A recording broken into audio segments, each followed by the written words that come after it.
Graça e paz, igreja. Que bom que você veio, mesmo sendo uma manhã de domingo, dia de ficar na cama um pouco mais, mas o desejo de compreender as coisas espirituais, de ter a revelação daquilo que Deus pode te dar, trouxe você até aqui e você vai ser recompensado. Creia nisso. Creia nisso.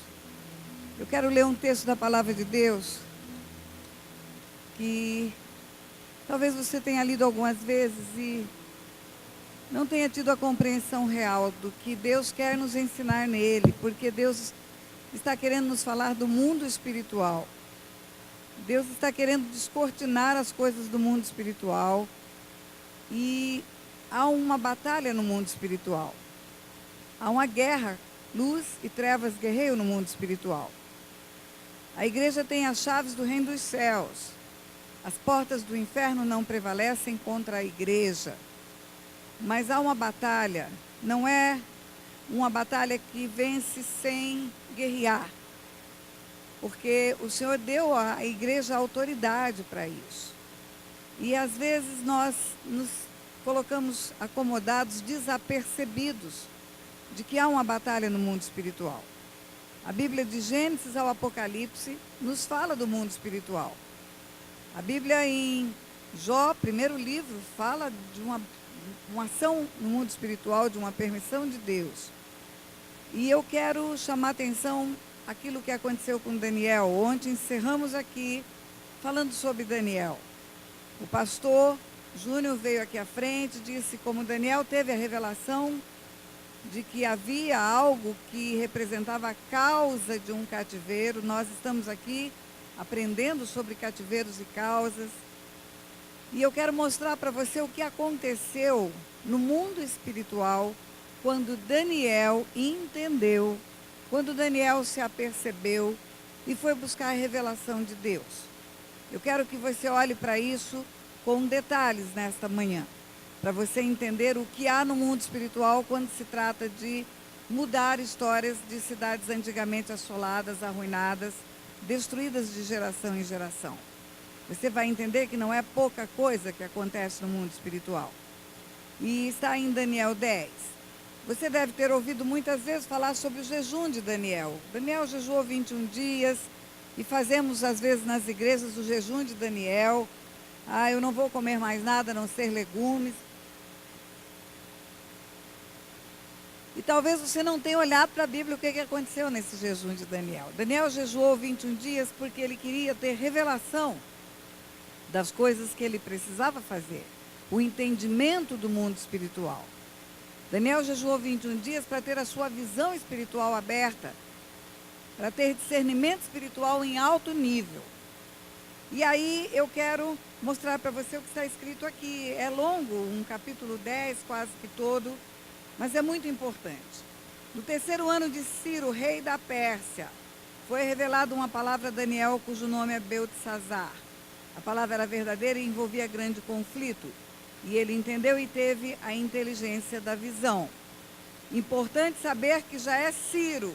Ciro já foi usado por Deus para libertar o povo do cativeiro que começou na Babilônia, continuou com Assuero, veio com Dario. Agora já houve a libertação do cativeiro. Ciro já tirou o povo daquele lugar, historicamente é isso. Mas ainda há segredos a serem revelados para ver a completa libertação. E aí continua, naqueles dias eu, Daniel, pranteei durante 3 semanas. Chorou diante de Deus 3 semanas. Manjar desejável não comi, nem carne, nem vinho entraram na minha boca, nem me ungi com óleo algum, até que passaram as 3 semanas inteiras. 3 semanas de jejum, 3 semanas de intercessão diante de Deus, 3 semanas de busca de alguma coisa em Deus. No dia 24 do primeiro mês, estando eu à borda do grande rio Tigre, levantei os olhos, olhei, e eis que um homem, vestido de linho, cujos ombros estavam cingidos de ouro puro de Ufaz, seu corpo era como berilo, seu rosto como um relâmpago, seus olhos como tochas de fogo, os seus braços e seus pés brilhavam como bronze polido, e a voz de suas palavras era como o estrondo de muita gente, ou voz de muitas águas. Essa figura que ele está vendo e ele está declarando como ele viu, é a mesma figura que João viu na ilha de Patmos. Uma voz como de muitas águas, ouro, berilo, pedra, vestido de linho, ombros ungidos. Ele viu Jesus, na verdade. Jesus aparece muitas vezes glorificado como ele é no Velho Testamento.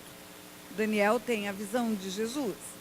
Ele aparece como ele era antes de vir em carne, como ele é depois que ele voltou para o céu. Porque quando João vê na ilha de Patmos, João vê um que tem olhos como chama de fogo, pés como bronze polido, voz como de muitas águas, uma luz mais resplandecente que o sol. João vê Jesus glorificado. Quando Saulo de Tarso encontra com Jesus na estrada de Damasco, viu uma luz mais resplandecente que o sol, ele vê essa figura. Não é aquele Jesus em figura de homem mais, porque aquela figura de homem natural já foi. Agora há um Cristo glorificado no céu. E é esse Cristo glorificado que vai voltar para buscar a igreja. E é esse Cristo glorificado que Satanás vê quando você fala sai em nome de Jesus. Não é outro. Muito bem, ele viu Jesus. Só eu, Daniel, tive aquela visão. Só eu, Daniel, tive aquela visão. Os homens que estavam comigo nada viram, não obstante, caiu sobre eles grande temor e fugiram e se esconderam. Só Daniel viu, porque só Daniel estava buscando, só Daniel estava querendo mais, só Daniel queria um entendimento maior. Isso tem que nos ensinar alguma coisa. Tem que nos ensinar que a resposta da informação espiritual, ela é proporcional à busca espiritual. Muitas pessoas vão receber a mesma mensagem. Algumas receberão apenas como mais uma pregação, mas outras não. Outras vão começar a mergulhar mais fundo, mais fundo, mais fundo. Ontem, nós tivemos um acompanhamento em casa, porque está sendo transmitido na minha página no Facebook, de mais de 19 mil pessoas, quase 20 mil pessoas, 19.800 pessoas ouviram junto com você e tiveram informação do que você teve. Você vai no canal do YouTube, eu tenho um canal oficial, tem 3.800.000 visualizações, mas se você for perguntar quantas dessas 3.800.000 se aprofundaram, não são todas. Aquelas que buscam mais são aquelas que vão receber mais. Daniel foi com a sede de informação do mundo espiritual. Só eu, Daniel, vi, só eu tive a visão. Os homens tiveram uma percepção espiritual. Eles tiveram uma percepção, um pouquinho de informação. Caiu grande temor sobre eles. Tipo assim, eu estou sentindo a presença de Deus aqui, eu estou sentindo a glória de Deus aqui. Mas Daniel viu Jesus. Ok. Fiquei, pois, eu só e contemplei essa grande visão. E não restou força em mim. O meu rosto mudou de cor, se desfigurou, não retive força alguma. Contudo, ouvi a voz das suas palavras e ouvindo-a cair sem sentidos com o rosto em terra. Daniel caiu de bruços. Daniel caiu sem sentidos, perdeu os sentidos e caiu de bruços. Ok, continua o texto. Eis que certa mão me tocou, sacudiu-me e pôs sobre os meus pés e as palmas das minhas mãos. A certa mão me tocou. Se a palavra diz certa mão e não diz aquele que vi me tocou, é porque foi outro que tocou. Não é mais Jesus agora a figura que interage com Daniel. Daniel diz, certa mão me tocou e me pôs sobre os meus joelhos e palmas das mãos. Me pôs. Essa figura que toca em Daniel, levanta Daniel do deitado que estava e coloca ele de 4. É de 4. Palmas das mãos e joelho é de 4. Tem alguém que está disposto a fazer esse teatro comigo aqui dos meninos? Hã? Você pode fazer isso comigo? Vem cá. Vamos fazer. Pela primeira vez eu vou fazer esse teatro. Vamos lá. Ok. Você tem a visão? Fica de lado assim para a congregação que fica melhor. Aqui. Você tem a visão, leva um susto e cai de bruço, inteirinho de bruço. É, de bruço, inteirinho. Ok. Daniel caiu. É isso que está escrito. Fica caído aí, Daniel. Está caído aqui, ó. caí sem sentidos, com o rosto em terra. Caiu. Aí ele diz: eis que certa mão me tocou, sacudiu-me e pôs sobre a palma das minhas mãos. Sacudiu-me e deu uma levantada, agora de 4. Isso, fica aí. Me pôs de joelhos, sobre os meus joelhos e as palmas das minhas mãos. Daniel ainda não tem força para se levantar. E ele me disse: Daniel, homem muito amado, esteja atento às palavras que vou te dizer. Levante sobre os pés, porque eis que te sou enviado. Ao falar ele comigo essa palavra, eu me pus em pé tremendo. Eu vou falar: Daniel, ponha-se de pé, eis que eu te fui enviado. Agora fica em pé tremendo. Você entende o que aconteceu com Daniel ali naquele lugar? Muito obrigado. Vamos aplaudir o ator.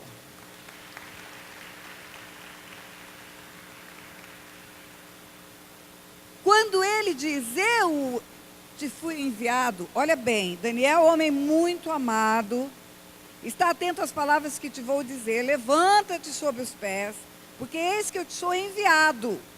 Ao falar ele comigo esta palavra, eu me pus em pé tremendo. Ainda está impactado com a visão que viu. Já não está desmaiado, já não está mais de 4, está em pé, mas está impactado. Eu sei que agora é um anjo que fala com ele. Por que eu sei? Não é mais Jesus, aquela figura que ele viu, resplandecente, que ele narra. Porque a palavra eu te fui enviado me autoriza a crer que foi um anjo. Os anjos são os enviados. Eles são enviados para trazerem mensagens do céu. É enviado para Maria, para falar: vai descer sobre você o Espírito Santo, o poder do Altíssimo vai te envolver. É enviado para José, para falar: olha, não deixa Maria não, o que dela está gerado é do Espírito Santo. É enviado para Pedro na prisão, para Saulo, enviado. Os anjos são enviados. Então eu sei que é um anjo. Agora olha a conversa do anjo com Daniel. Daniel, homem muito amado, está atento às palavras que vou te dizer. Levante sobre os pés, porque eis que sou enviado. Ao falar ele comigo esta palavra, eu me pus em pé tremendo. Então me disse: não temas. Não temas, Daniel. Porque Daniel está morrendo de medo. Porque desde o primeiro dia em que aplicaste o coração a compreender e a humilhar-te perante o teu Deus, foram ouvidas as tuas palavras, e por causa das tuas palavras é que eu vim. Desde o primeiro dia. Desde o primeiro dia. Quantos dias foram? 21 dias. Daniel, desde o dia primeiro desses 21, você teve resposta. Você foi ouvido no céu e já teve resposta. 21 dias se passaram, não é porque Deus demorou para responder, esperou o seu jejum ficar cumprido. 21 dias se passaram, não é porque precisa ser 21 dias de jejum. Desde o primeiro dia em que aplicaste o coração a compreender. Olha bem, aplicar o coração a compreender, abrir o coração, renovar o entendimento, permitir que o novo de Deus viesse sobre ele, foi determinante para que Deus dissesse: vai lá, anjo, vai lá e conta para ele. Desde o primeiro dia em que aplicaste o coração a compreender e a humilhar-te perante o teu Deus, porque ele chorou, pranteou e jejuou, foram ouvidas as tuas palavras, e por causa das tuas palavras, porque você falou, porque você liberou algo no mundo natural, porque você disse algo, o mundo espiritual veio para trazer resposta. Importante saber um princípio espiritual: as coisas do mundo espiritual se resolvem pela palavra, não é pelo pensamento. É pela palavra. A palavra tem um poder de construir algo no mundo espiritual. Ela trai o céu para a terra. Por isso que a Bíblia fala que, havendo concordância na terra, há concordância no céu. E eu não posso concordar sem falar. A concordância precisa ser expressa, verbalizada. Ok. Desde o momento em que te puseste a humilhar, desde o primeiro dia, desde a primeira palavra, você foi ouvido e eu vim. Versículo 13. Mas, toda vez que você encontrar na Bíblia mas, e eu acrescento da minha conta: mas, contudo, entretanto, todavia, porque esse mais significa isso. Mas, contudo, Daniel, todavia, Daniel, mas aconteceu algo. Eu fui enviado, mas eu não consegui chegar até você. Eu te fui enviado no primeiro dia. No primeiro dia, Deus me enviou para te dar a resposta. Olha bem, mas o príncipe do reino da Pérsia me resistiu por 21 dias. O príncipe do reino da Pérsia me resistiu por 21 dias. Porém, Miguel, um dos primeiros príncipes, veio para ajudar-me e eu obtive vitória sobre os reis da Pérsia. Olha bem o que está escrito aqui. O príncipe do reino da Pérsia me resistiu 21 dias. Porém, Miguel, um dos primeiros príncipes, veio para ajudar-me e eu obtive vitória sobre os reis da Pérsia. Não viesse Miguel para ajudar, esse anjo conseguiria chegar a Daniel? Pelo que está escrito aqui, não. Não viesse Miguel, um dos primeiros príncipes, para ajudar na batalha, esse anjo que veio falar com Daniel, não tivesse Miguel vindo em socorro dele, talvez não fossem 21 dias de espera, ou muito mais do que isso. E aí o que eu quero ensinar para você? Há uma batalha no mundo espiritual. Quando a Bíblia fala na carta aos Efésios, que a nossa luta não é contra a carne e o sangue, é contra principados, potestades, dominadores desse mundo, forças espirituais da maldade nas regiões celestiais. Está falando de seres espirituais da maldade.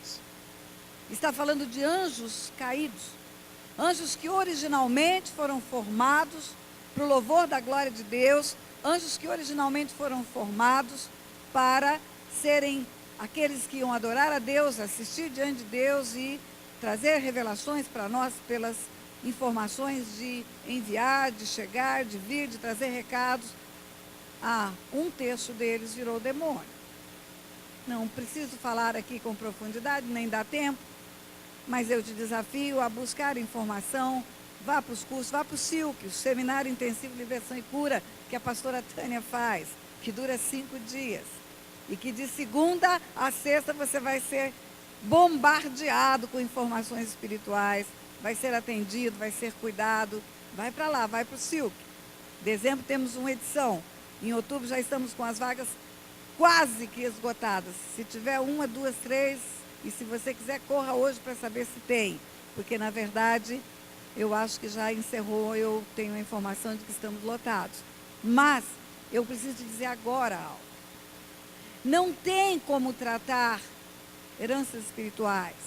Não tem como tratar legados geracionais.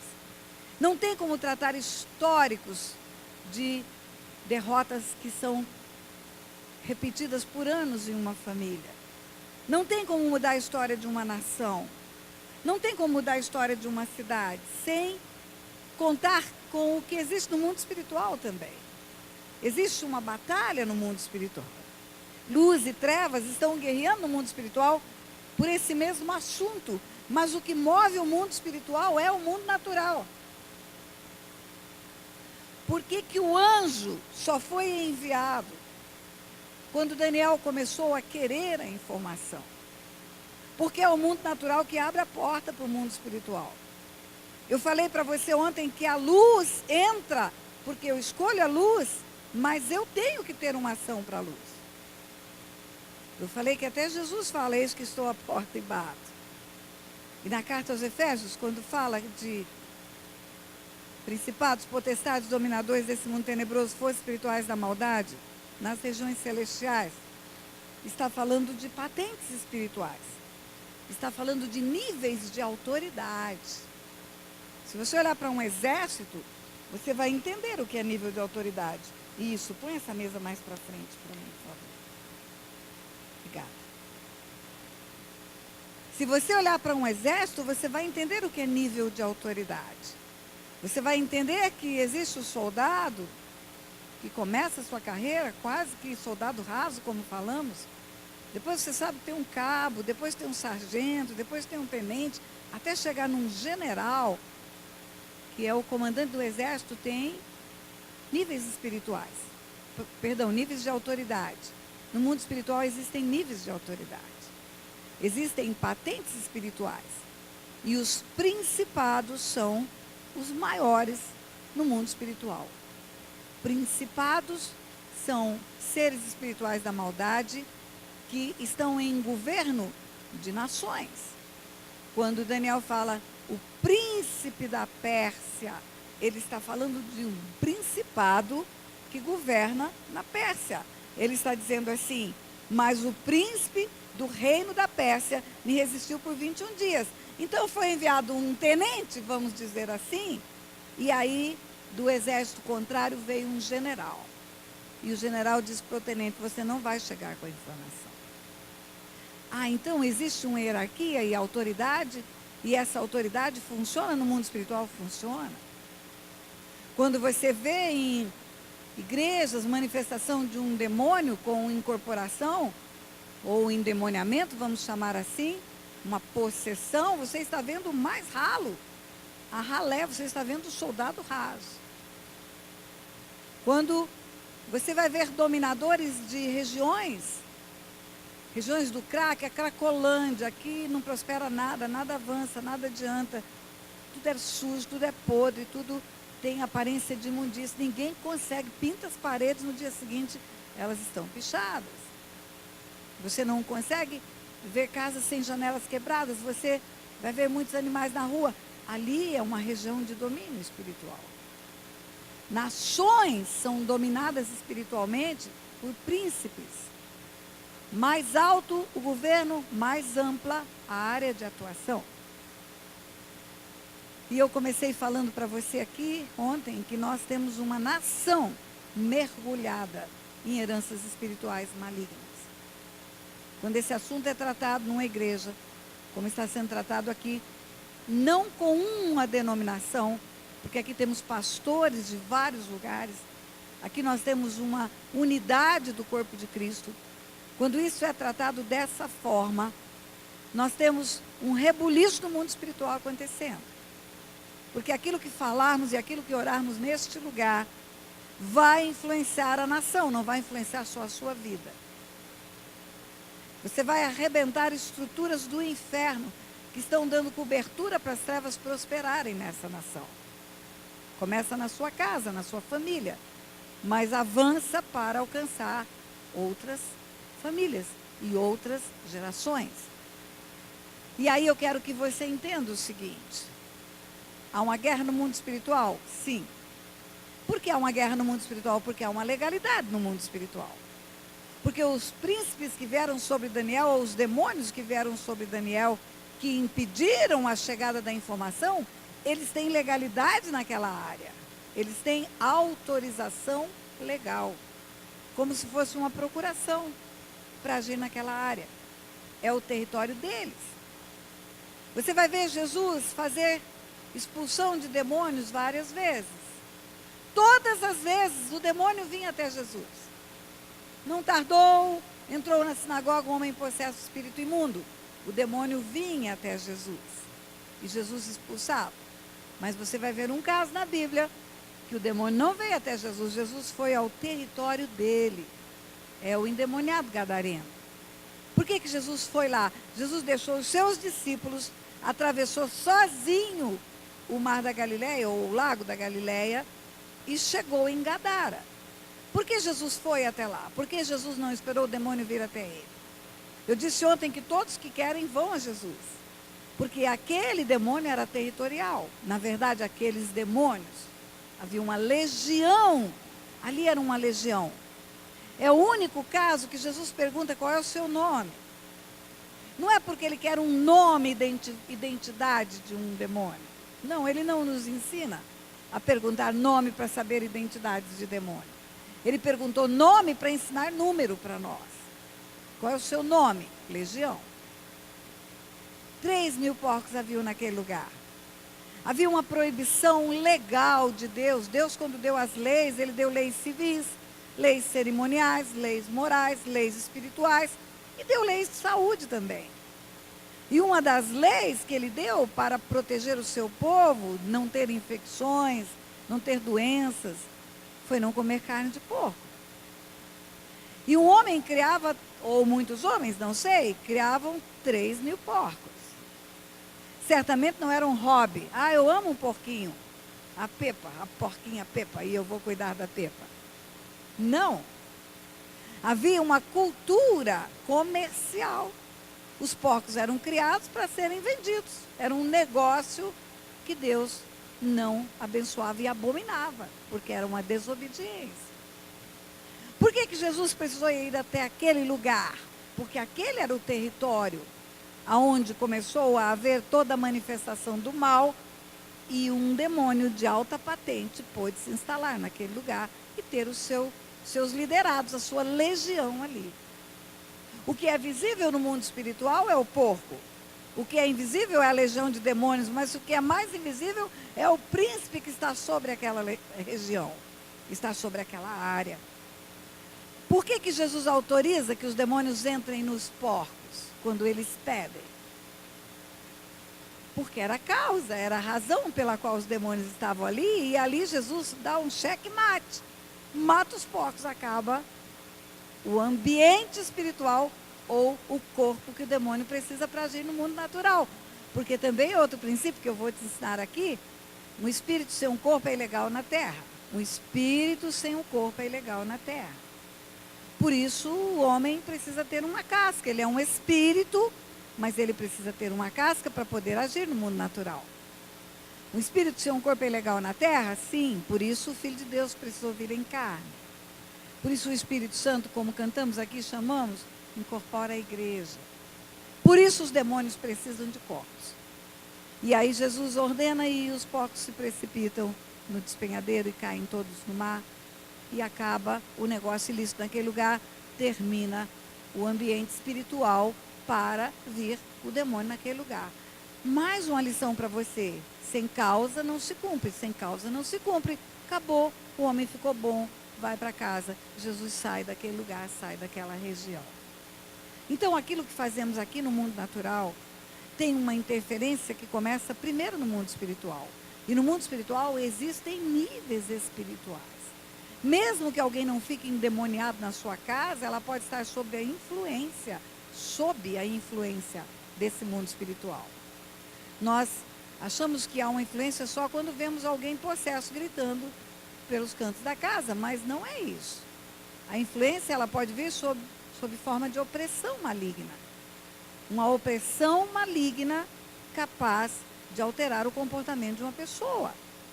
Levá-la a ser um usuário de drogas, levá-la a ser violento, levá-lo a praticar coisas que não praticaria sem uma influência espiritual maligna.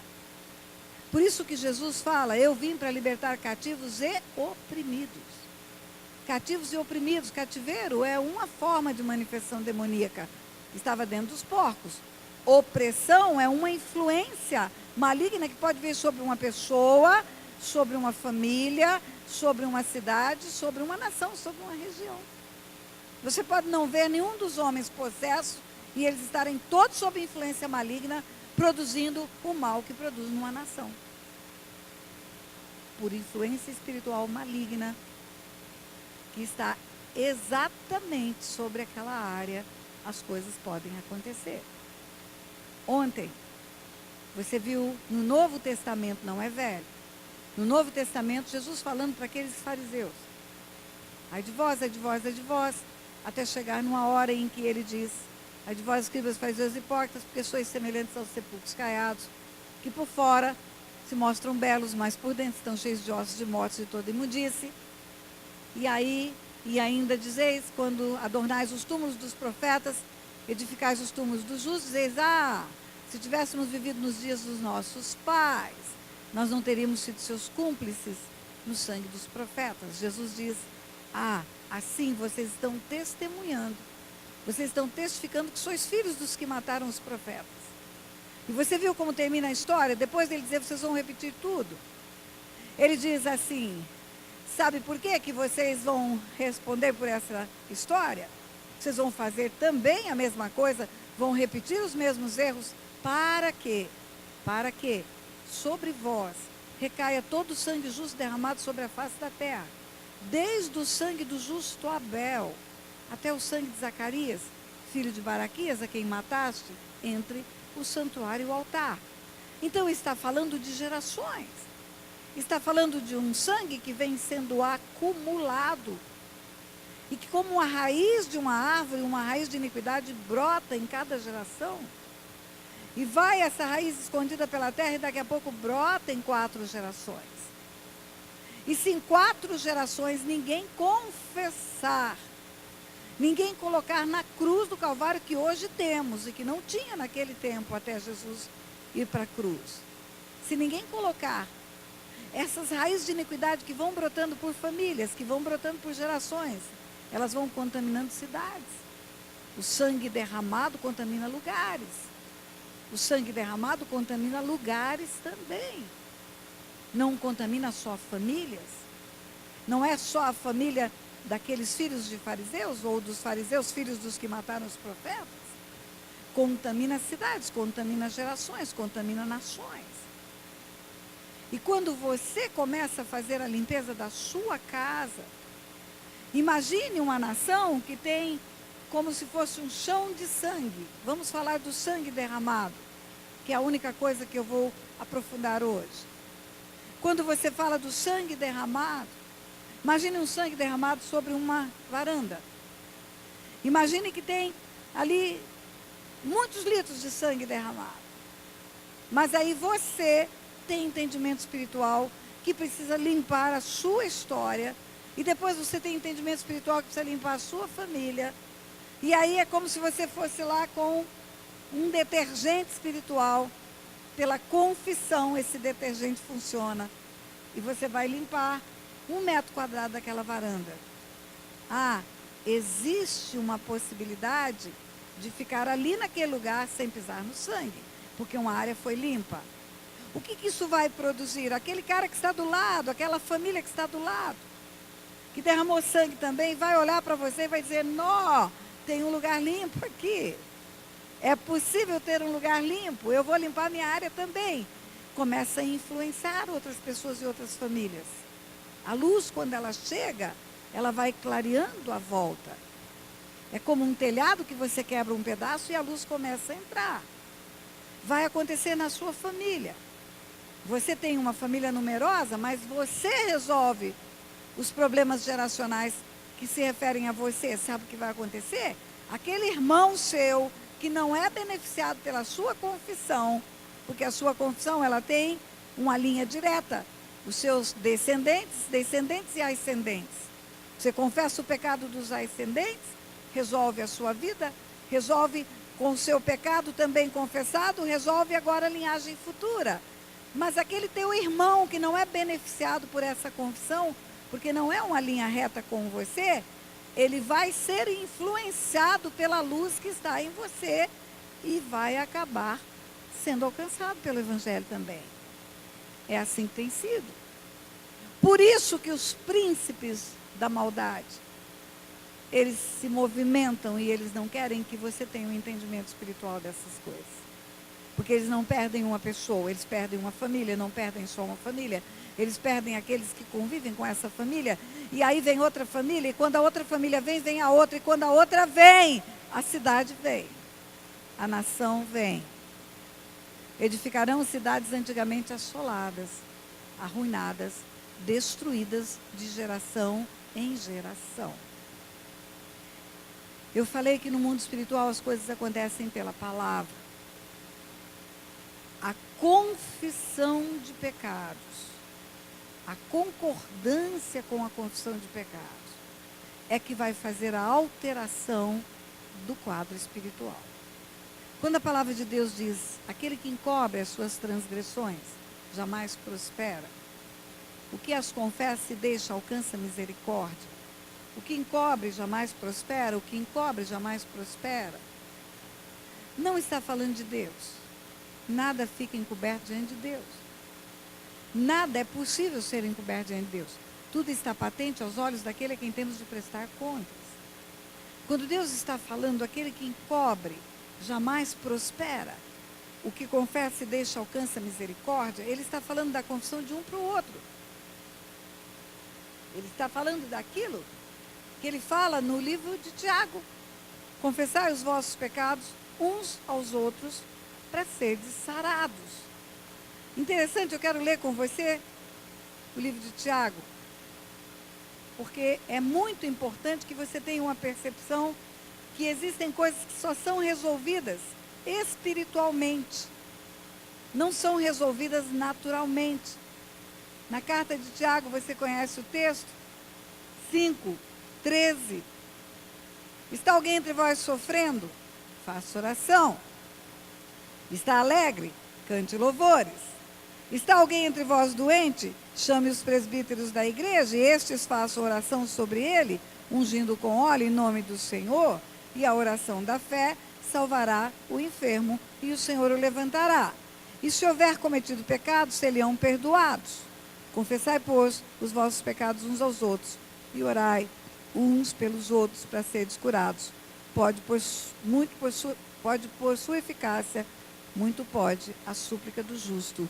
Você leu esse texto muitas vezes na sua vida, como eu também. Muitas vezes batemos os olhos nisso, falamos, pregamos. Eu quero que você entenda espiritualmente esse texto. Não é apenas a letra, o logos, mas é o rema de Deus. Eu quero que você entenda a revelação que tem aqui.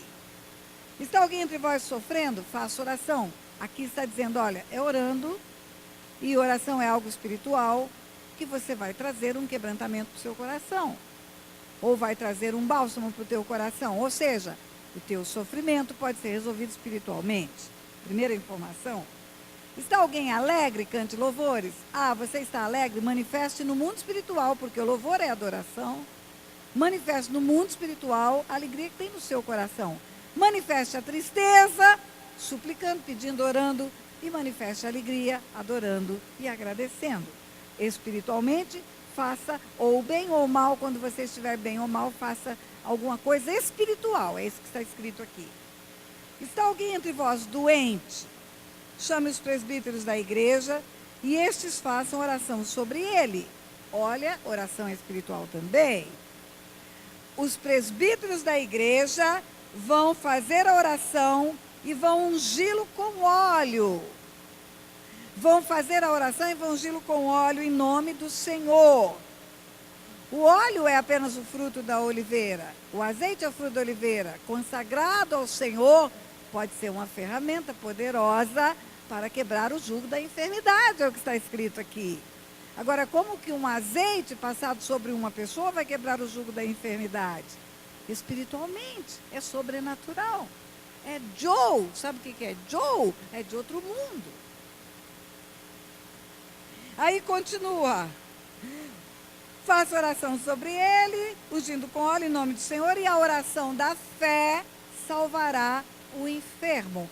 Ah, então aqui está falando de uma enfermidade que os presbíteros da igreja podem orar por ela, podem trazer um azeite consagrado ao Senhor e em nome do Senhor orar pela cura. E a oração da fé, de crer que o azeite vai trazer a virtude do Espírito Santo. E a oração da fé, de crer que o Deus Todo-Poderoso escuta as orações, vai curar o enfermo. Aqui está falando do tipo A da enfermidade. Mas quando o texto continua, oração da fé salvará o enfermo e o Senhor o levantará. PT, saudações, acabou a enfermidade. O presbítero orou, ungiu, o Senhor ouviu e o Senhor levantou o enfermo. Acabou. Mas continua. E, se houver cometido pecado, serão perdoados. É a oração do presbítero e a unção com óleo que perdoou o pecado? Não. Aqui está falando de outra enfermidade. Aqui está falando, se houver cometido pecado, serão perdoados. Confessai, pois, os vossos pecados uns aos outros. E orai uns pelos outros para serem curados. Tem outro tipo de cura para outro tipo de enfermidade. Agora é a enfermidade B. A enfermidade A, o presbítero chega, ora e unge e resolve. E o Senhor levanta. A enfermidade B, que não é resultante de problemas físicos, mas é resultante de problemas espirituais, pecados escondidos, pecados não confessados. Ah, para essa enfermidade, o azeite não vai funcionar. Para essa enfermidade, a oração do presbítero não vai funcionar. Para essa enfermidade vai funcionar a confissão. Você entendeu, igreja? Se houver cometido pecados, serão perdoados. Confessai os vossos pecados uns aos outros, para serem sarados uns aos outros. uns aos outros, para serem sarados. Eu falei para você ontem que nós temos duas situações espirituais. Nós temos uma situação que vai resolver a nossa eternidade. E nós temos outra situação que vai influenciar na vida aqui agora. Quando você se arrepende, no momento em que você vem aqui à frente, no meio de uma pregação, você começa a ser tocado pelo Espírito. É o Espírito que convence do pecado, da justiça e do juízo. Terminou o culto, faz o convite ou o apelo, como dizem.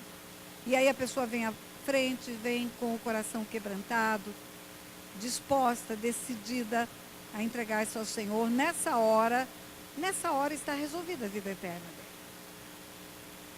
Cantamos tanto no passado um hino do cantor cristão: meu amigo, hoje tu tens a escolha, vida ou morte, qual vais aceitar? Amanhã pode ser muito tarde, hoje Cristo te quer libertar. É hoje. Naquela hora que o ladrão da cruz fala que ele quer o paraíso, naquela hora ele ganha o paraíso. E eu tenho dito que o paraíso não foi inaugurado por religiosos, foi inaugurado por um ladrão. Mostra que Jesus veio para salvar o perdido, aquele que tem reconhecimento de que é perdido, não é? Mas a vida eterna é algo que vai durar milhões e milhões e milhões e bilhões de anos. Só que aquele ladrão da cruz morreu imediatamente. Mas você vem aqui na frente, se converte e vai andar ainda 40, 50, 60 anos sobre esta terra, antes de ser recolhido para a sua vida eterna com Deus. Ela começa aqui, a eternidade começa aqui agora. Mas a plenitude vai ser quando for revelado a totalidade de quem é Jesus para você.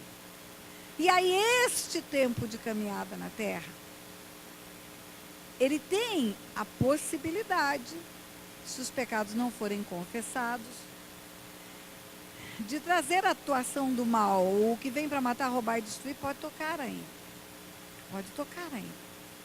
Nós vimos ontem, no texto de Coríntios, 1 Coríntios capítulo 5, que Paulo faz uma oração para o inimigo tocar na carne, para deixar o espírito salvo.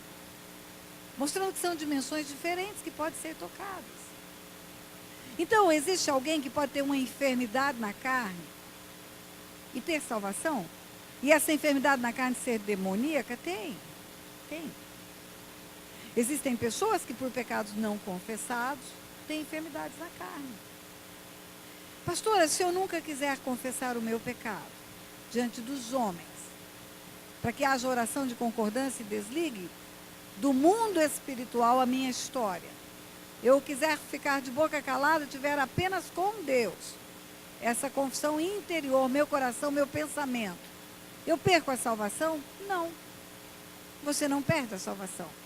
Mas a sua vida eterna a sua vida abundante fica comprometida. Você vai ficar remando, sem conseguir chegar no ponto espiritual que você poderia chegar se abrisse a boca e confessasse.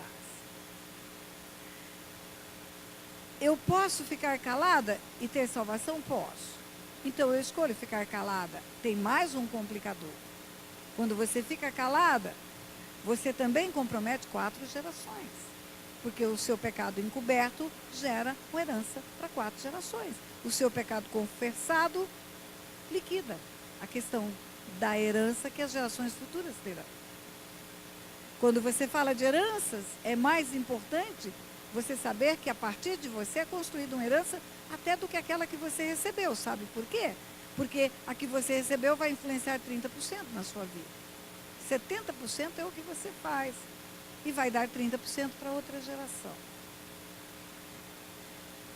E eu falei que ia falar de sangue. O primeiro texto que eu mostrei para você sobre maldição. Deus amaldiçoando Caim. Chega para Caim e fala: cadê o teu irmão? E Caim responde para ele: acaso eu sou tutor do meu irmão? E aí Deus fala para Caim: o sangue do teu irmão clama da terra a mim. És agora, pois, maldito sobre a terra, cuja boca se abriu para receber o sangue do teu irmão. O outro texto que eu falei para você é no final do Velho Testamento, Deus dizendo que enviaria o profeta Elias antes que viesse o grande e terrível dia dele, o julgamento final, para que ele convertesse o coração dos pais aos filhos e dos filhos aos pais, para que ele não ferisse a terra com maldição. Nos 2 versículos tem a palavra terra, terra. Tem a palavra terra. Terra, nação, terra, continente, terra, lugar de habitação. E nós temos um histórico, todos nós. Vocês vão saber muitas coisas sobre herança.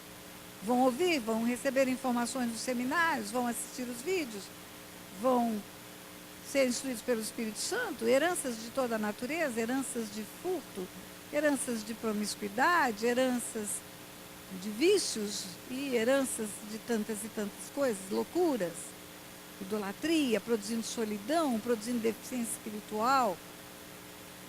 Mas nós não temos tempo para falar de tudo isso. Isso exige um tempo e uma profundidade que nós não podemos ter numa manhã aqui.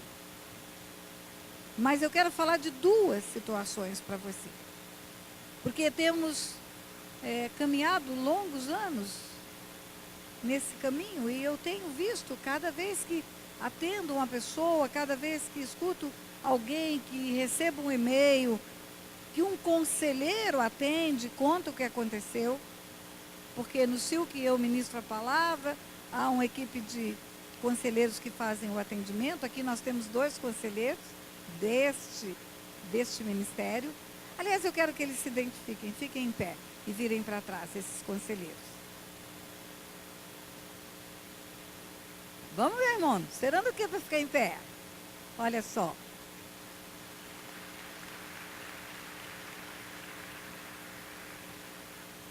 São os médicos que atendem os pacientes espirituais no CILC, 2 dos muitos que temos lá. E aí, quando eu falo temos visto, porque ele vê, ela vê, e os conselheiros veem, e todos aqueles que atendem, e eu em especial que recebo tanto e-mail com informação, com histórias, temos visto que o sangue derramado nos abortos, o sangue derramado nos abortos nesta nação tem marcado gerações. Espíritos de morte têm agido nesta nação, matando sonhos, matando projetos, matando jovens, matando legados, matando ministérios, por causa de um sangue derramado encoberto. Se Deus chegasse para uma pessoa que praticou aborto e falasse assim para ela: cadê o bebê que eu mandei para o seu ventre? Mesmo quando você era doidão, você era doidona, você não tinha responsabilidade nenhuma, não era casado, mas eu mandei uma criança para o teu ventre. Porque eu que gero filhos, eu que gero vida. Eu que mando vida para a terra. Cadê o filho que eu te mandei quando você tinha lá seus 18 anos? E você, inconsequentemente, optou por uma pílula do dia seguinte. Ou, inconsequentemente, optou por uma injeçãozinha de Citotec. Ou foi até para uma clínica de aborto fazer uma curetagem. Cadê o filho que eu te mandei? E a resposta pode ser: eu não sei, faz tanto tempo, eu era muito jovem, eu era muito inconsequente, eu não sei do que você está falando, Deus.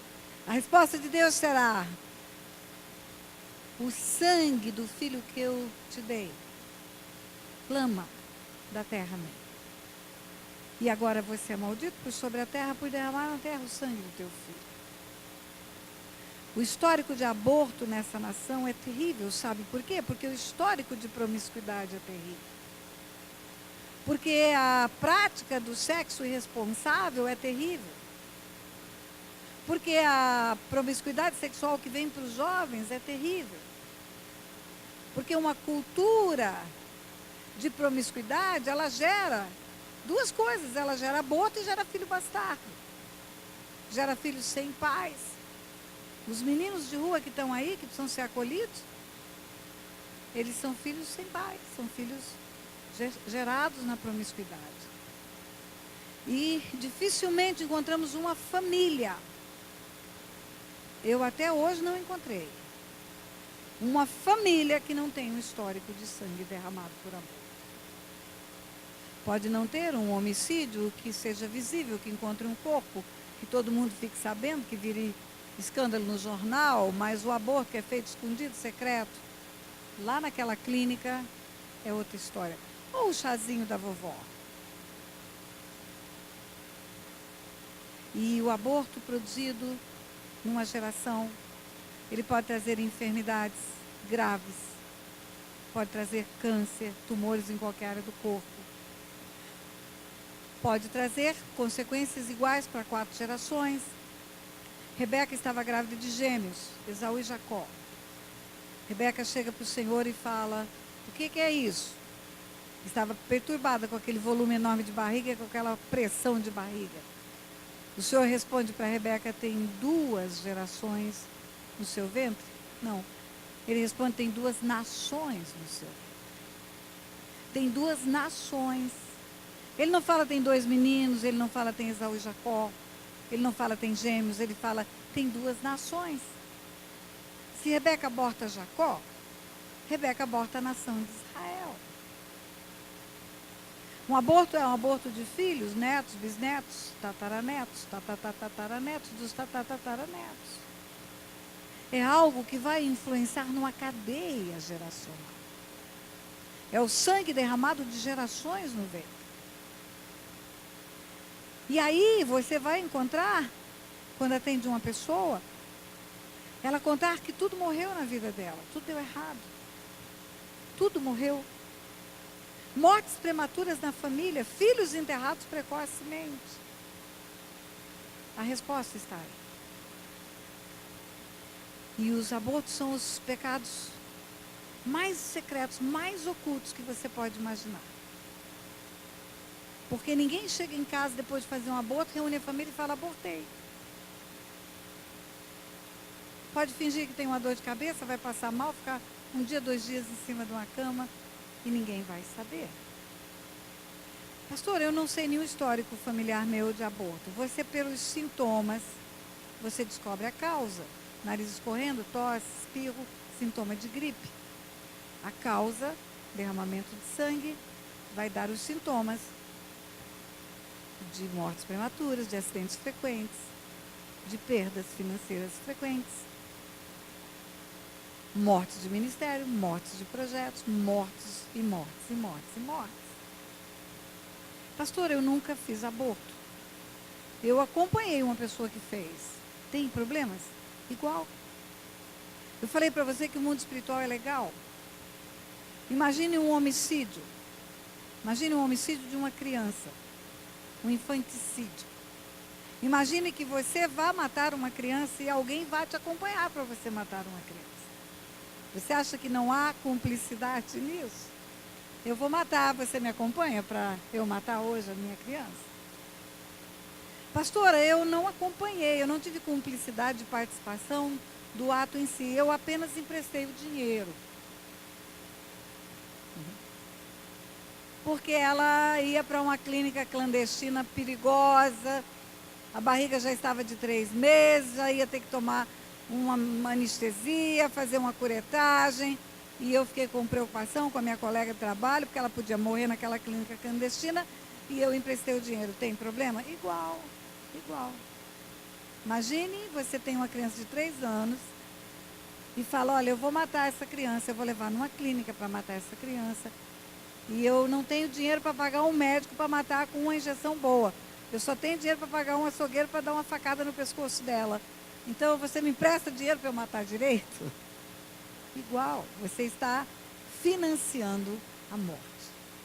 Consequências espirituais iguais para quem vai e mata a criança. Pastora, eu não consenti, eu não financiei, eu não ajudei, não participei, eu fiquei quieta. O assunto era aborto na minha sala de trabalho e alguém falou que ia fazer e eu fiz cara de paisagem. Não interferi nem sim nem não, porque eu não queria me comprometer, não é amiga minha, não é do meu relacionamento. Tem problema? Igual, igual, igual, cumplicidade igual. Você é cúmplice pela omissão. Você escuta alguém dar notícia de um crime. Vou matar uma criança. E você faz cara de paisagem. E não faz absolutamente nada para tentar impedir, pelo menos. O homem, ele diz assim: pastora, eu não ia criar mesmo, era uma namoradinha da minha juventude, não ia casar também. E eu deixei ela decidir, a escolha dela. Se ela quisesse ter a criança, eu ia sustentar, ia cuidar, ia amparar. Mas ela escolheu abortar e eu deixei ela livre na escolha. Ah, é? Imagine se você tem com ela uma criança de 5 anos de idade, e aí ela chega para você e fala: eu vou matar, eu resolvi que eu não quero mais, eu vou matar. Você fala: você que sabe. É você mesmo que cria, você mesmo que vai ter trabalho. O mundo espiritual é legal, a cumplicidade, a omissão, a participação de alguma maneira traz respostas iguais. Por isso que o aborto tem sido algo terrível na nação do mundo.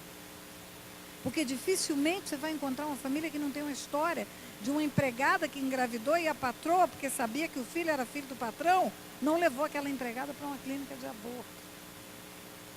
Dificilmente vai encontrar uma família de ímpios que o filho engravida a namorada e que a mamãe chega para ele e fala: olha, vamos dar um jeito, tem um remedinho. Vocês são tão novinhos os dois. Não é hora de assumir responsabilidade de casamento. Um remedinho para sua namorada não faz mal nenhum. É só o sangue. É só o sangue que tem lá dentro. Interessante, igreja, que os defensores do aborto nesta nação, existem várias correntes de defesa do aborto, e talvez a mais forte delas seja a científica. A ciência sem Deus é o conhecimento, é o fruto do conhecimento do mal, não é o fruto do conhecimento do bem. É aquela árvore do Éden. O fruto do conhecimento do bem e do mal. Conhecer o bem é conhecer ciência com Deus. Conhecer o mal é conhecer a ciência sem Deus. E os cientistas que comeram do fruto do mal, do conhecimento do mal, eles defendem o aborto dizendo que não há vida. Há apenas células que vão formar vida. Mas esses mesmos cientistas ficam ricos vendendo embriões porque eles sabem que há vida. Eles sabem que há vida. E uma nação que permite aborto, uma nação que aprova aborto pela lei, uma nação que tem como natural o aborto, essa nação está manchada de sangue. E as coisas vão sendo abortadas na nação até os governos, até a política. Vão sendo abortados e abortados e abortados e abortados. Eu falei que o segundo texto é que viria o profeta Elias para converter o coração dos pais aos filhos e dos filhos aos pais. A desonra aos pais, a rebelião dos jovens,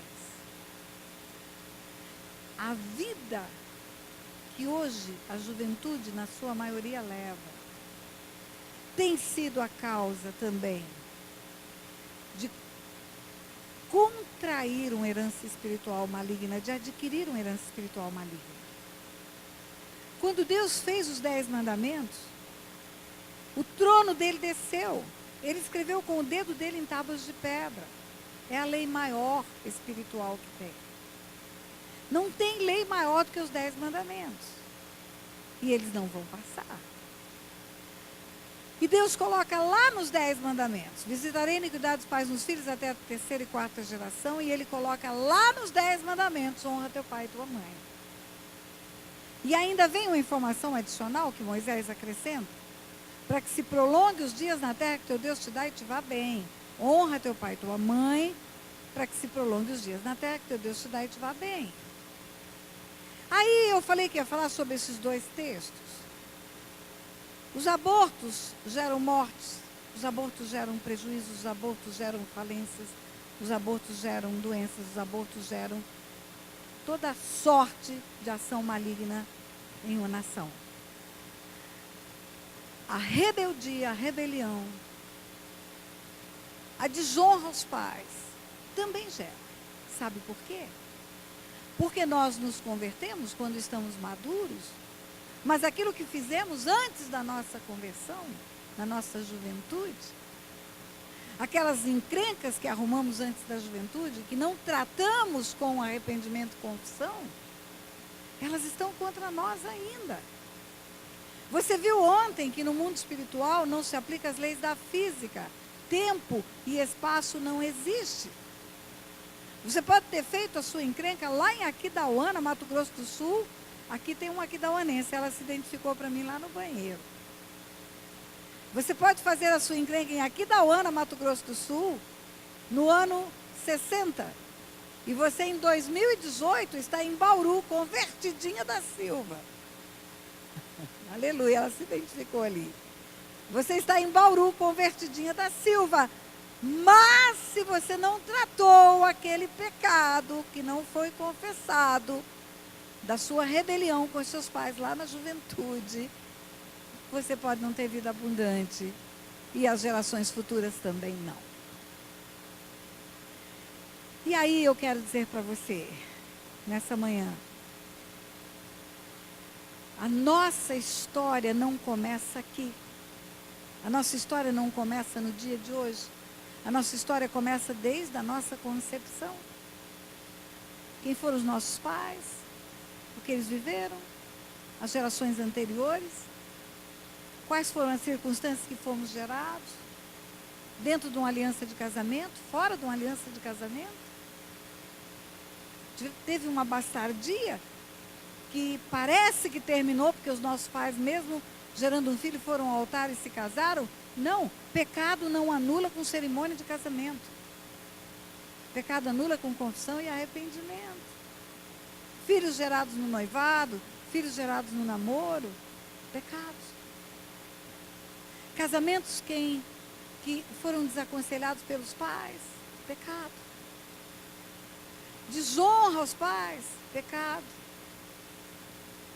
A construção de uma nação, ela é feita por gerações, sim. E ela é tratada por gerações individualmente, mas abençoando gerações. O texto que a pastora Paula leu aqui, Isaías 61. O Espírito do Senhor está sobre mim, Ele me ungiu para salvar, para curar, para libertar, para edificar cidades antigamente assoladas, arruinadas, destruídas de geração em geração. Mas não é automático. Não é porque eu canto Santo Espírito, és bem-vindo aqui, vem inundar, encher esse lugar, que Ele vem e transforma tudo isso em minha vida. Ele vem para me convencer do pecado, da justiça e do juízo. E pela confissão do pecado, eu vou abrir a minha boca. Pelo convencimento do pecado, eu vou abrir a minha boca. E quando eu abrir a minha boca, quando eu confessar, aí vai se cumprir. Aí vai se cumprir a eficácia da cruz para me limpar e me purificar. Não é só para me dar a vida eterna. Não é só para me dar a vida eterna, é para me limpar e me purificar. Primeira Epístola de João,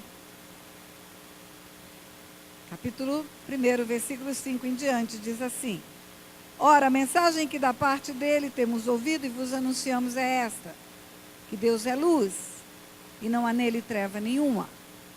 Se dissermos que mantemos comunhão com ele e andarmos nas trevas, mentimos e não praticamos a verdade. Se dissermos que mantemos comunhão com ele e andarmos nas trevas, mentimos e não praticamos a verdade. Se, porém, andarmos na luz, como ele na luz está, mantemos comunhão uns com os outros, e o sangue de Jesus, seu Filho, nos purifica de todo pecado. Se dissermos que não temos pecado nenhum, e a nós mesmos nos enganamos, na verdade, e a verdade não está em nós. Se confessarmos os nossos pecados, Ele é fiel e justo para nos perdoar os pecados e nos purificar de toda injustiça. Aqui há uma partícula condicional, se confessarmos os nossos pecados. As portas abertas pelas gerações que antecederam Daniel foram fechadas pela confissão de Daniel. O mundo espiritual não queria que ele tivesse entendimento disso. Os principados que governavam aquela nação não queriam que Daniel abrisse a boca. Por quê? Porque quando a confissão acontece, a procuração é retirada da mão do inimigo. Ele é enfraquecido. A partir da confissão, sai da jurisdição das trevas. Se andarmos nas trevas, não vai acontecer nada. Andarmos nas trevas, andarmos no oculto, no encoberto, no escondido. A partir do momento que andamos na luz, tiramos da jurisdição de Satanás e entregamos nas mãos do Senhor. Quando saímos da jurisdição de Satanás e entregamos nas mãos do Senhor, aí começa a haver a interferência da luz. E a confissão de pecados é que vai mudar e cancelar espiritualmente todos os legados geracionais. É que vai modificar e cancelar espiritualmente todos os legados que também podem vir sobre a sua vida e a partir de você para as gerações futuras. É a confissão que vai fechar a porta que foi aberta para o inimigo. Eu falei para você que falaria sobre Abraão, eu vou falar muito rapidamente. Porque eu quero falar que Deus não faz acepção de pessoas. As leis de Deus, elas são aplicáveis para todos. Passarão os céus e terra e elas não passarão, e elas são imutáveis. As tábuas da lei estão na Arca da Aliança, no tabernáculo do céu, está escrito em Apocalipse. A Arca da Aliança está no tabernáculo do céu. Antes de publicar as leis dele, antes dele descer do céu, ir ao Monte Sinai e escrever as leis dele em tábuas de pedra, essas leis já estavam no coração dele. Quando Deus fala, eu sou o que sou, quando Deus fala, eu não mudo, em mim não há mudança nem sombra de variação, ele não mudou a partir do Monte Sinai. Ele sempre foi o que ele é. Ele não tinha publicado ainda a lei da desonra dos pais aos filhos, mas o dia que Cã viu seu pai nu e expôs a nudez de seu pai, ele disse, maldito seja Canaã. Canaã é filho de Cã. Visitar a iniquidade dos pais nos filhos por causa da desonra do filho ao pai. Cã desonrou Noé. Canaã foi amaldiçoado por Deus, porque Cã desonrou Noé. Ali está a aplicação da lei, independente da lei ter sido publicada. Deus não havia ainda dado os 10 mandamentos. Não havia falado que visitaria a iniquidade dos pais nos filhos. E Abraão, ainda era Abrão, ele foi para o lugar onde não deveria ir, ele foi para o Egito. Em Gênesis capítulo 12, conta a história dele. Ele foi chamado por Deus, saiu da sua terra, da sua parentela. Mas havia fome em Canaã e ele foi para o Egito. E lá no Egito ele entregou a sua mulher para Faraó. Entregou a sua mulher para Faraó. Faraó foi enganado por Abraão.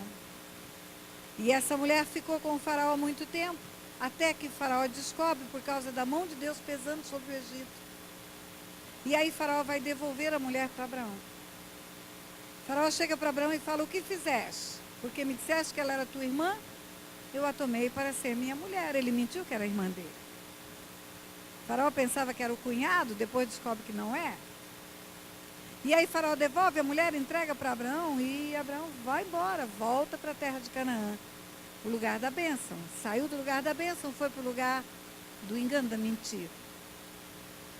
Qual foi a consequência espiritual disso? 430 anos de cativeiro de um povo no Egito. 430 anos um povo ficou cativo. 4 gerações de 100 anos. 4 gerações de 100 anos. Ficaram presas no Egito. Por quê? Porque Abraão, sem saber que nos 10 mandamentos estava escrito, visitarei a iniquidade dos pais dos filhos até a 3ª e 4ª geração, foi atingido por essa lei. A lei funcionou para ele. Davi também viveu num tempo em que não tinha cruz, não havia ainda a possibilidade de você ser liberto das heranças espirituais, deixar heranças malignas. Mas Davi entendia o princípio da confissão. Porque quando ele é confrontado no seu pecado, ele fala, pequei contra o Senhor, ele confessa o pecado. Ele foi confrontado pelo profeta. O peso e o preço e a consequência do pecado dele para as gerações futuras foi morte de filhos, abuso sexual, incestuoso, estupro, rebelião de filhos. O preço foi pago. não havia cruz, e ele teve que pagar o preço. Eu quero citar esses dois exemplos para te chamar a atenção para duas coisas. O princípio da equidade. A Bíblia diz que Deus julga os povos com equidade. Equidade é um juízo igual, imparcial. Mesmo peso, mesma medida. Decisões iguais para casos semelhantes, decisões equânimes para casos análogos. Se Deus trata Abraão assim, se Deus trata Davi assim, por que para mim vai ser diferente? Porque haverá um tratamento diferenciado. Se Rebeca perdeu os filhos porque levou um filho a desonrar um pai, perdeu Jacó, que foi embora, ficou 20 anos longe dela e ela morreu longe dele. Perdeu Esaú porque Esaú começou a fazer tudo errado. Rebeca perdeu os 2 filhos porque levou Jacó a mentir para Isaac, para pegar a bênção da primogenitura do irmão. Rebeca perdeu 2 gerações, porque não viu os netos. Os netos de Rebeca, os filhos de Jacó, os 12 patriarcas de Israel, nunca foram aos braços dela. E aí, tudo isso tem que me ensinar alguma coisa. Eu tenho que olhar para isso e dizer, se Deus julga os povos com equidade, a minha prática vai influenciar do mesmo jeito que influenciou a prática dos heróis da Bíblia. São heróis? São. São apontados como ícones de fé? São. Mas Deus disse, eu tenho o meu juízo igual para todo mundo. E no mundo espiritual as coisas funcionam assim, elas são legais. Eu vou orar, vou jejuar e vai quebrar isso tudo, eu vou sair, eu quebra nada, você não quebra a maldição, é a maldição que te quebra. Você confessa pecados pessoais e você confessa pecados geracionais. E quando você faz isso, faz para alguém. Alguém que tenha link com o céu. Porque é a oração do justo que pode muito em seus efeitos. E o justo é aquele que é justificado pelo sangue de Jesus. Ore com um justo. Não está escrito, confesse o seu pecado à pastora Paula, ao pastor Júnior. Confesse uns aos outros. Não está escrito, confesse só para a pastora Tânia e Tereza. Confesse uns aos outros. Confesse uns aos outros para seres curados. Alguém que seja outro, que tenha conexão com o céu. Procura alguém. Procura no seu ministério, um líder seu, um líder espiritual, uma irmã de fé. E vá fazer um mapa da sua casa, da sua família, e vá colocar isso diante de Deus. Agora presta atenção. Confissão sem arrependimento não é mais do que uma reza. O arrependimento é a dor de haver ferido o coração de Deus. Pastora, quando se trata de família, como é que eu posso ter arrependimento? Olha para Daniel. Daniel ora e fala, meus pais transgrediram os teus mandamentos. Meus pais fizeram mal diante do Senhor. Meus pais não ouviram os profetas. Ele fala constrangido aquilo que os seus pais fizeram. Não é você chegar e contar assim, meu avô foi um matador de aluguel, decapitou o povo, meu avô era caba-macho. Isso é contar histórias. Os fariseus fizeram isso diante de Jesus. Meus pais mataram os profetas. Os fariseus chegam e dizem, nossos pais mataram os profetas, isso é uma notícia. Eles não disseram, os nossos pais pecaram contra Deus. Porque Deus enviou profetas para alertá-los das coisas erradas. Deus enviou mensageiros para pregarem boas novas. E eles não honraram o Deus que os enviou quando mataram. Porque quem é enviado pela parte de Deus. Confessar pecados não é contar pecados. Confessar pecados é falar com o coração constrangido, quebrantado. Aquele coração que Deus não vai resistir. Eu quero orar com você, nós vamos terminar aqui. Eu quero orar com você pedindo que Deus traga o entendimento pleno e que você tenha a informação que você precisa da sua família, que você busque isso, que você encontre a resposta. Quando você vai para os meus vídeos, você vai ouvir tantas histórias. Histórias de pecados ocultos numa família que estavam matando alguém. Então peça a Deus para trazer a luz para você. Peça a Deus para você também ter coragem e ousadia de ficar preocupado com a sua libertação e não com a sua reputação. Não adianta você ter alta reputação e não ter vida abundante. Qualquer um pode trocar a reputação por vida abundante, que vale a pena. Que vale a pena. Você que está em casa ouvindo também pode falar sim, amém, para essa oração. Pai, em nome de Jesus, no poderoso nome do teu Filho Jesus, eu coloco diante do teu trono de graça, Senhor, gratidão. Gratidão porque pela grandeza da revelação que o Senhor tem dado, a tua igreja tem podido caminhar num novo nível de libertação, Pai. Eu te dou graças porque como o Senhor tem aberto os selos e descortinado os mistérios do reino, famílias podem edificar cidades antigamente assoladas, arruinadas, destruídas de geração em geração. E esse povo, Pai, que se reuniu aqui, que desde ontem está aqui ouvindo a tua palavra, como um coração disposto, que eles sejam, Pai, ricamente abençoados e beneficiados pelo entendimento espiritual de todas essas coisas e também pela execução dos planos de libertação com a confissão dos pecados. Informe a eles, Pai, aquilo que eles precisam saber. Fala com ele em sonhos, Pai. Fala com ele em sonhos. Fala com eles através da tua palavra. Traz notícias familiares, vizinhos, Pai. Fala-os saber, Pai, aquilo que precisam saber. Para que possam gerar no mundo espiritual uma limpeza. Em nome de Jesus, Pai. Em nome de Jesus é o meu pedido. Pai, eu sei que esse pessoal que está em casa ouvindo, alguns deles ainda não têm um lugar para se achegar, para encontrar um líder, para encontrar um pastor, para abrir o coração. Também propicia isso, Pai, para eles. Abre essa porta para eles, para que eles possam ter um encontro com a tua igreja, Pai. E poderem, pela tua igreja, fazer a resistência ao mal.